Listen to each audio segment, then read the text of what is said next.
आज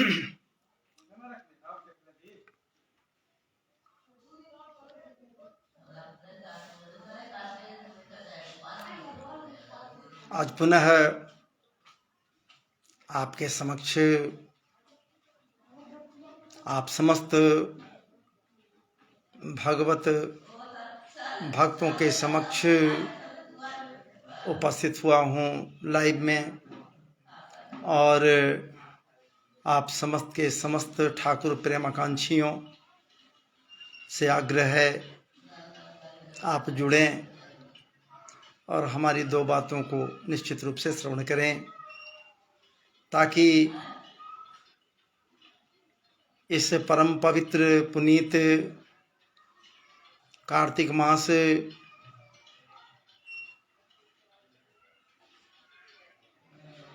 और उसमें भी तुलसी विवाहोत्सव के संबंध में कोई बातों को आपके समक्ष रख सकूं, आप श्रवण कर सकें, मनन कर सकें।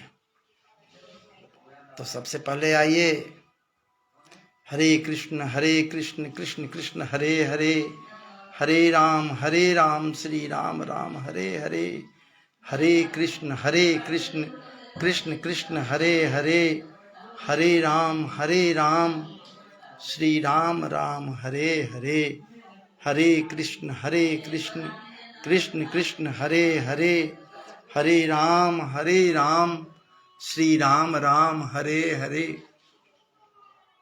तो आइए, आपको खूब खूब स्वागत है कार्तिक मास के इस एकादशी के बाद द्वादशी को। कल था भैया एकादशी, और जिसको दिठवन भी कहा जाता है, कहीं कहीं लोग जेठान कहते हैं, लोग कहीं कहीं देवोत्थान भी कहते हैं। तो इस परम पवित्र अवसर पर मैं कल आपके समक्ष नहीं आया, लेकिन आज मैं आपके समक्ष हूँ और तुलसी विवाहोत्सव को लेकर ही आपके समक्ष उपस्थित हुआ हूँ। सबसे पहली बात है, ये तुलसी विवाहोत्सव है क्या, इसकी महत्ता क्या है, और ये तुलसी और शालिग्राम के बीच जो विवाह संबंध बने, इसके पीछे क्या पौराणिक कथाएं हैं, उन कथाओं की ओर या फिर उस कथा की ओर आपको लेकर चलूं। इसलिए निश्चित रूप से आप समस्त भगवत कृपाकांक्षी लोगों से अनुरोध है, आप मेरे इस चैनल से जुड़ें, लाइव में जुड़ें और निश्चित रूप से श्रवण करें। इसमें आपके समक्ष एक शब्द को रख रहा हूँ, जो है जालंधर। जालंधर निश्चित रूप से आप सुने होंगे, लेकिन सामान्य शब्द नहीं है ये जालंधर जल से जिसका प्राकट्य होता है, जल से जिसका जन्म होता है, वही तो जालंधर है, वही जालंधर है, दूसरा कोई जालंधर है नहीं। लेकिन ये जालंधर कौन है, क्या है, कहाँ से आया, कैसे इसका प्राकट्य हुआ, इसकी ओर मैं आपको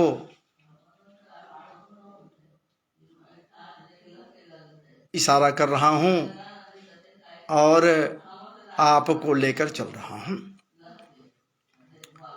तो पूर्व काल में बहुत पहले पूर्व काल में जालंधर का प्राकट्य हुआ और वहीं से ये कथा प्रकरण प्रारंभ होता है। एकाएक किसी कारण से, कारण को मैं नहीं रख रहा हूँ आपके समक्ष इस वीडियो में, नहीं तो वीडियो लंबा हो जाएगा। भूत भावन भोलेनाथ जो जन कल्याण के लिए, सबके कल्याण के लिए सदैव तत्पर रहते हैं, उनके तीसरे नेत्र से ज्वाला के रूप में क्रोधाग्नि कहिए या जो कहिए, तेज कहिए, दिव्यता कहिए, ज्वलंत ज्योति कहिए, एक क्रोध जब बाहर प्रकट होता है तो ज्वाला के रूप में ऐसा प्रतीत होता मानो अग्नि का दहकता गोला है और उस दहकते गोले की ओर किसी की नजरें नहीं टिक पाती हैं और ऐसा प्रतीत हो रहा है मानो वो अग्नि का गोला, वो अग्नि सामान्य अग्नि नहीं है, वो तो भूत भावन भोलेनाथ का क्रोधाग्नि है जो गोला का रूप धारण कर लिया है, दहकता हुआ अग्नि का गोला है। और किसके ऊपर वो चल रहा है, दौड़ रहा है, चला रहा है? देवराज इंद्र की ओर। मैं उन कथाओं की ओर मैं नहीं लेकर जाना चाहता, लंबा हो जाएगा, इसलिए मैं पहले कहा। लेकिन एक बात इतना जरूर है, इंद्र की करतूतें कुछ और होती हैं, ये कुछ ऐसा ही कृत्य कर बैठते हैं जिसके कारण देवगण ही नहीं, देवाधिदेव या परमात्मा भी इनसे कुपित हो जाते। वज्र का प्रहार कर दिए, क्या बात है, कहाँ किए ये अगले वीडियो में। लेकिन वज्र के प्रहार से, इनके वज्र के प्रहार से भूत भावन क्रोधित हो गए, भोलेनाथ क्रोधित हो गए। जब भोलेनाथ क्रोधित हो गए तो भला आप विचार कीजिए, भोलेनाथ क्रोधित हो गए, क्रोधाग्नि इनके तीसरे नेत्र से प्रकट हो गए, भाग चले। कहीं कोई शरण नहीं मिल रहा है, कोई उनको शरण दे नहीं रहा है, भागे चल रहे हैं। आगे आगे इंद्रदेव और पीछे से ज्वलित ज्वाला का गोला, ऐसा प्रतीत होता मानो ये गोला, दागता गोला इनके शरीर से टकरा जाएगा तो इनका पूरा का पूरा अस्तित्व जलकर खाक हो जाएगा। इंद्र का जलना आसान नहीं है ना, देवराज हैं। भला किसी भी कोप से कुपित होकर कोई भी यदि इनको जला डाले तो देवराज हैं। आप विचार कीजिए, राजा यदि जल जाता है या राजा को जब अनिष्ट हो जाता है तो प्रजाओं का क्या स्थिति हो सकता है। भगे भगे भगे चल रहे हैं, कोई साथ देने के लिए तत्पर नहीं है जो उनको बचावे या कोई रास्ता निकाले जिससे इंद्र बच जाएं।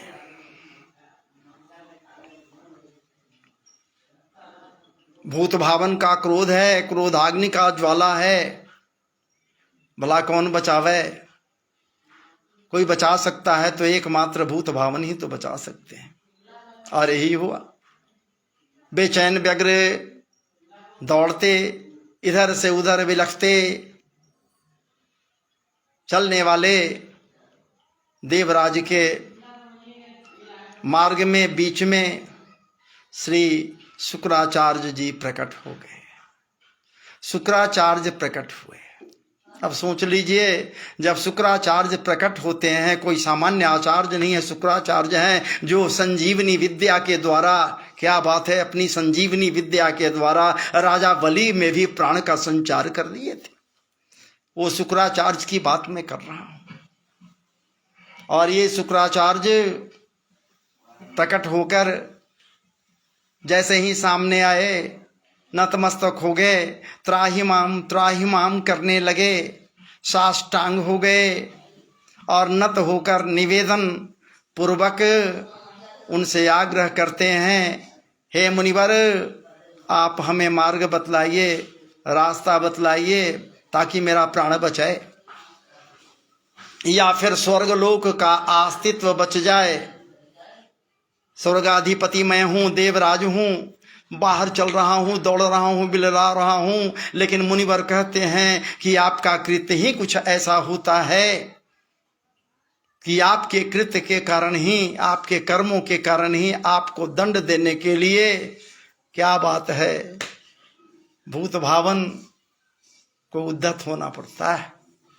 आपको दंड तो मिलना चाहिए, लेकिन क्षमा याचना के पश्चात कोई रास्ता सूझ नहीं रहा है।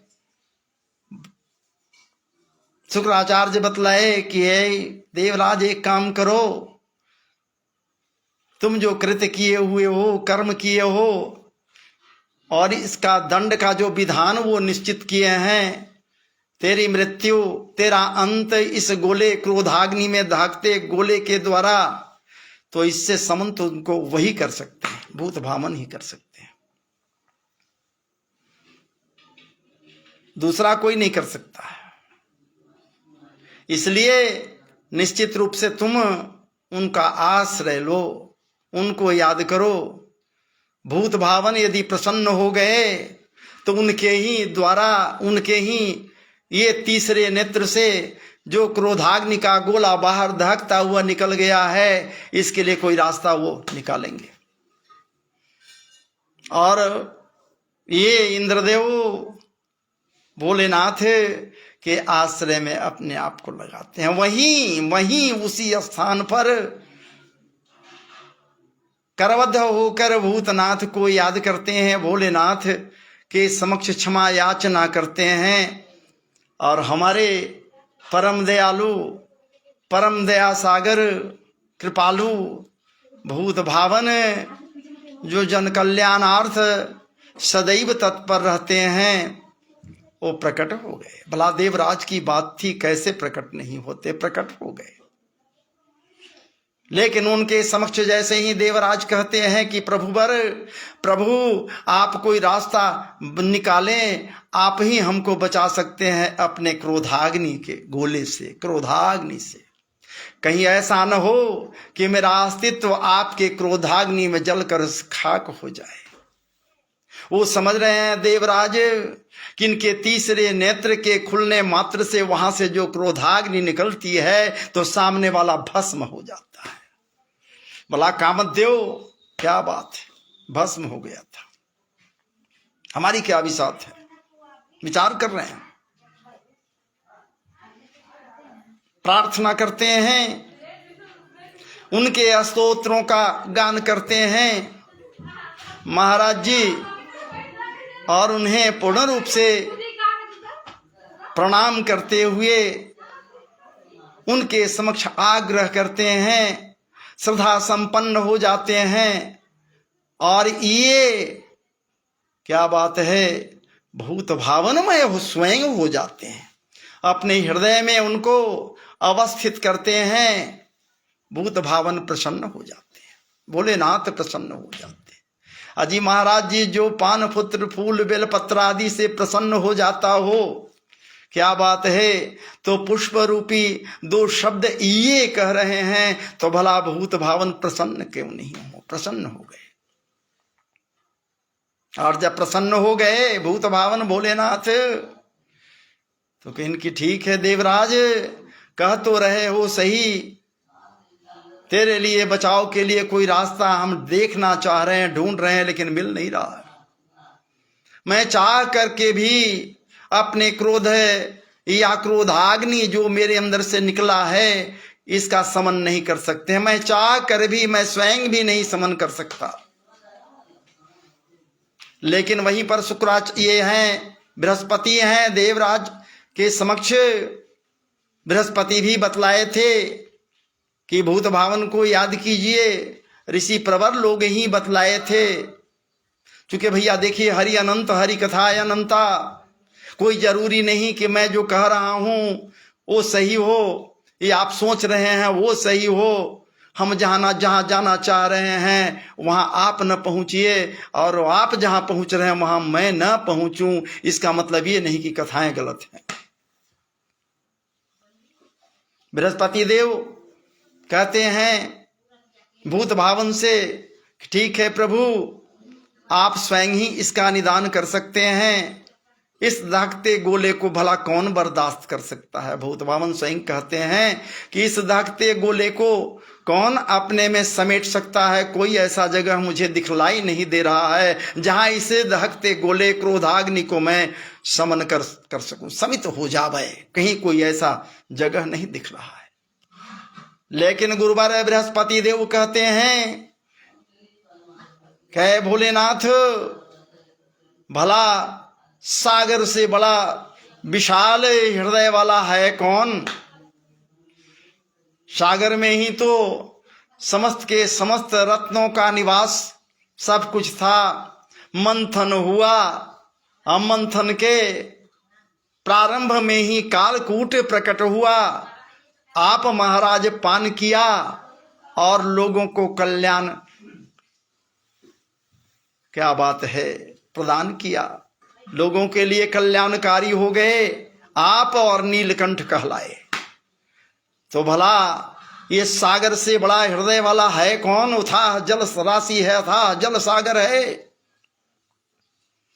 इसलिए आपकी कृपा यदि होगी तो इसका मुख या गोला का रुख जो चला आ रहा है इधर में इंद्र की ओर, इसे आप मोड़कर सागर में कम से कम डुबो सकते हैं, डाल सकते हैं अपने क्रोधाग्नि के गोले को।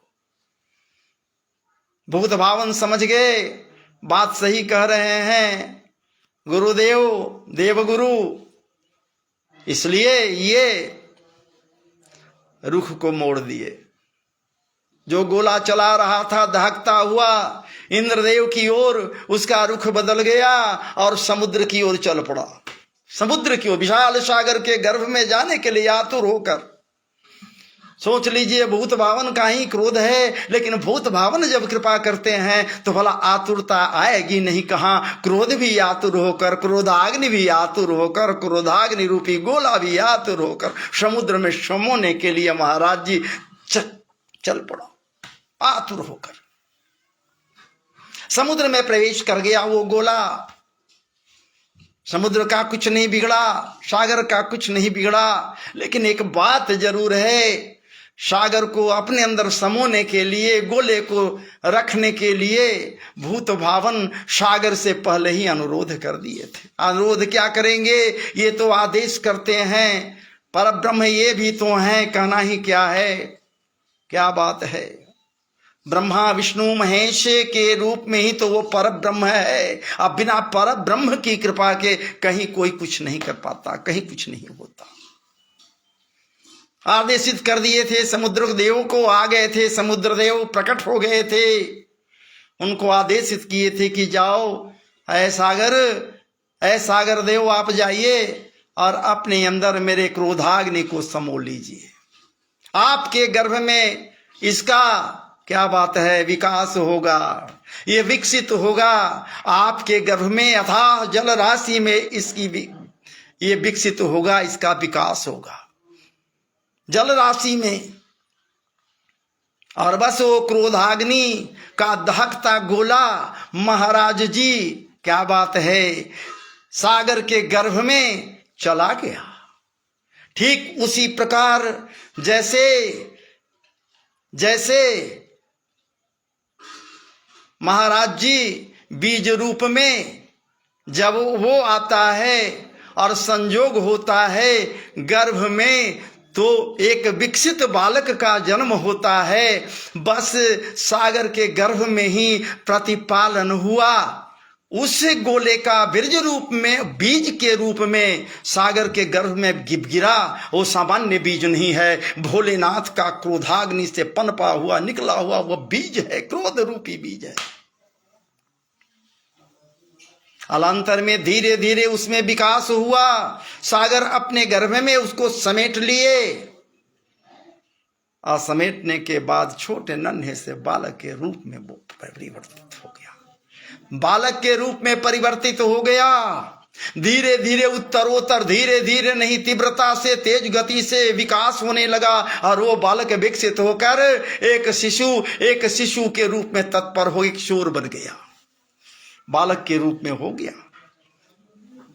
7-8 साल का बालक बन गया और बालक वो बाहर निकला, धीरे धीरे करके समुद्र से बाहर निकल गया। जल उसका क्या बिगाड़ सकता था? जब जल में ही उसका पोषण हुआ, पालन हुआ, जल में ही उसका जन्म हुआ, तब महाराज जी भला कहना क्या है? जल क्या बिगाड़ सकता था? अब बाहर आकर रोने लगा, ढूंढ रहा है कि हमारी माता कौन है, पिता कौन है, कौन हम हैं, आदि आदि खोज कर रहा है। कहीं कोई उसको बतलाने वाला नहीं है। व्याकुल है, बेचैन हो गया। वो बालक है, अकेला है, कोई नहीं आगे पीछे है।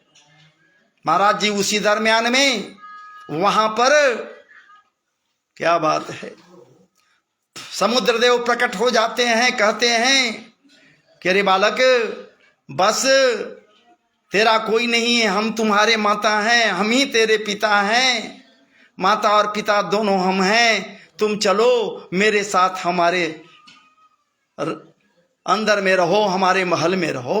बालक कहता है कि आप तो जल से आए हैं, जल में आपका महल है, मैं कैसे जल में रह सकता?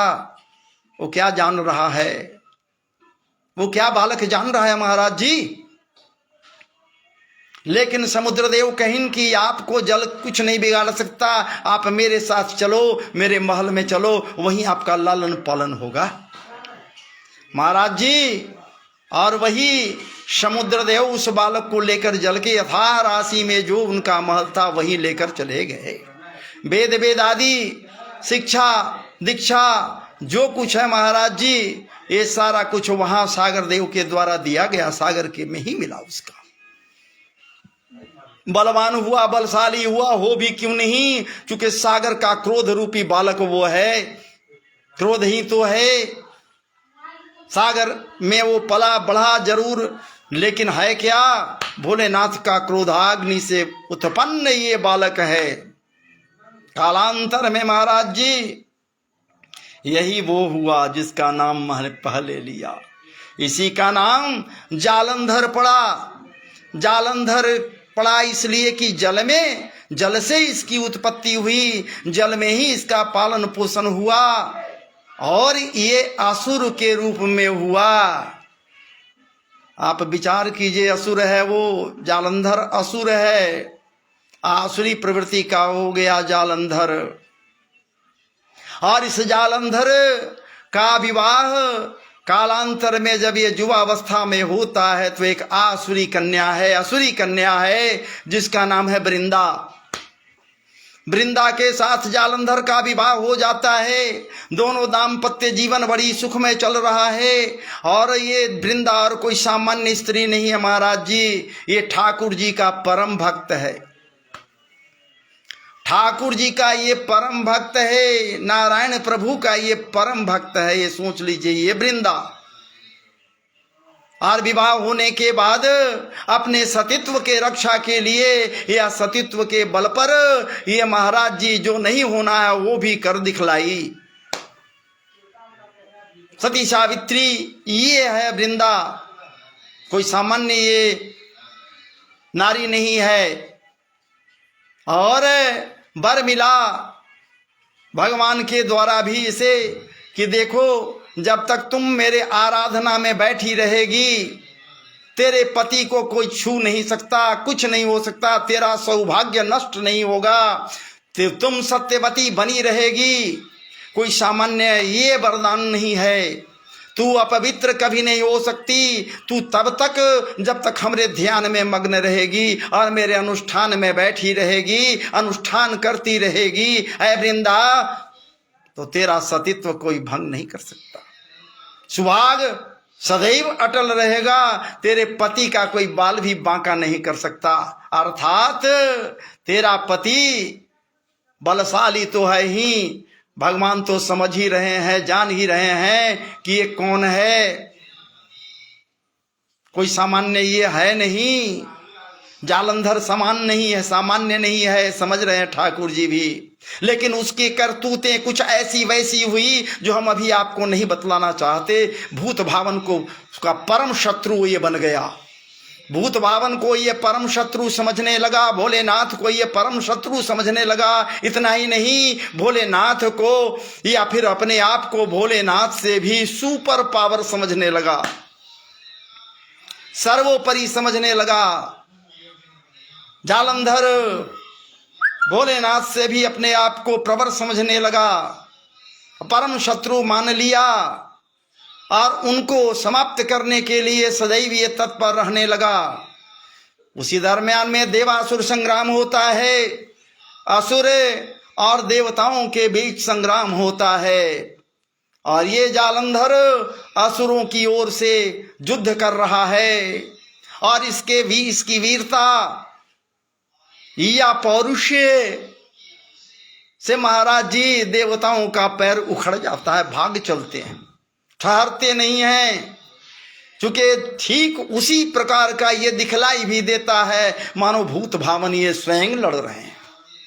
क्या बात है, कोई बिगाड़ नहीं सकता कुछ जालंधर का। जालंधर के भय से देवता लोग भाग चले, त्रस्त हो गए, कहीं कोई शरण नहीं मिल रहा है, भागे भागे चल रहे हैं। अंत तो गत्वा देवता लोगे नारायण प्रभु के आश्रय में गए और वहां बोले कि प्रभु आप ही रक्षा करोगे, हम लोगों के अस्तित्व को बचाओ। हे नाथ, हे नारायण, त्राहि माम। क्या बात है। ध्येयम सदा परिभवग्नमभीष्ट दोहम तीर्थास्त पदम शिव विरंचितम शरण्यम भृत्यार्तिहम प्रणतपाल भवाब्धिपूतम वंदे महापुरुषते चरणारविंदम। आपके चरणों में हम लोग खड़े हैं प्रभु जी, आपके आश्रय में नतमस्तक हैं, करबद्ध हैं। कोई उपाय कीजिए कि जालंधर रूपी दैत्य से, जालंधर रूपी काल से हम सबों का बचाव हो सके। कोई उपाय आप ही करो प्रभु। नारायण प्रभु कहते हैं कि अरे देवताओं तुम क्या समझोगे, नहीं समझ पाओगे। उसकी पत्नी है वृंदा और वो अभय है, उसे अभय मिला हुआ है और वो मेरा परम भक्त है, परम भक्त है। उसी के कारण उसका सौभाग्य, भक्ति के कारण ही सौभाग्य अटल है, अचल है। ऐ मानवों, ऐ माताएं और बहनों, ध्यान दो, ठाकुर जी का ये कथन है। वो स्वयं कह रहे हैं कि मेरे भक्ति में जो लग जाता उसका सुहाग सौभाग्य अटल हो जाता है। कोई सामान्य वर्ग उसके सुहाग और सौभाग्य को खंडित नहीं कर सकता। ये ठाकुर जी की बातें। या फिर भी आप लोग ठाकुर जी के लीला प्रसंग से दूर रहते हो, उनका नाम भी लेना नहीं चाहते हो। ये उत्तम नहीं विचार है। इसलिए उनके आश्रय में सदैव लगे रहना चाहिए।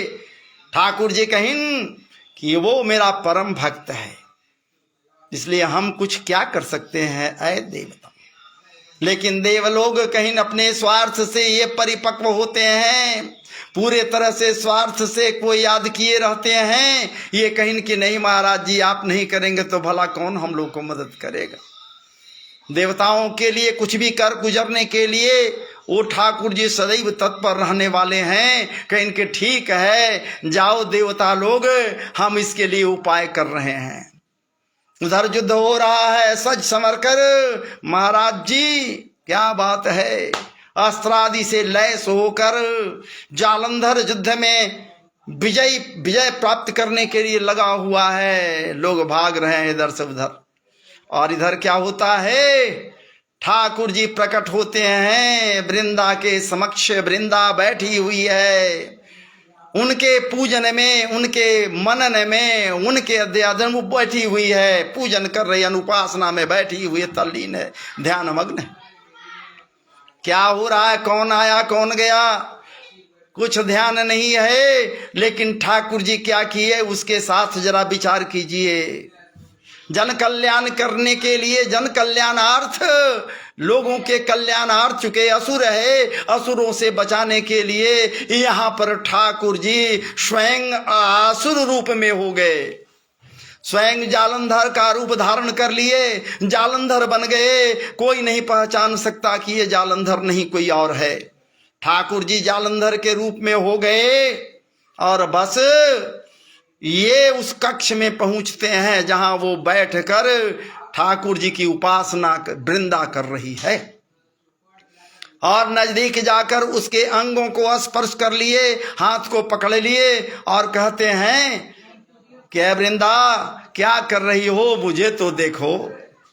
बस इनकी आवाज को जैसे ही सुनती है वृंदा, वो समझ लेती है कि मेरे पति देव आ गए, जालंधर आ गए। ध्यान मग्न भंग हो जाता है, और जैसे ही ध्यान भंग होता है महाराज जी, उसी दरमियान जालंधर का मृत्यु हो, मार देता है लोग, उसका हनन देव लोग कर देते हैं, देवता लोग उसके मस्तक को काट देते हैं। और जैसे ही मस्तक कटता है, वो मस्तक आकर गिरता है वृंदा के समक्ष।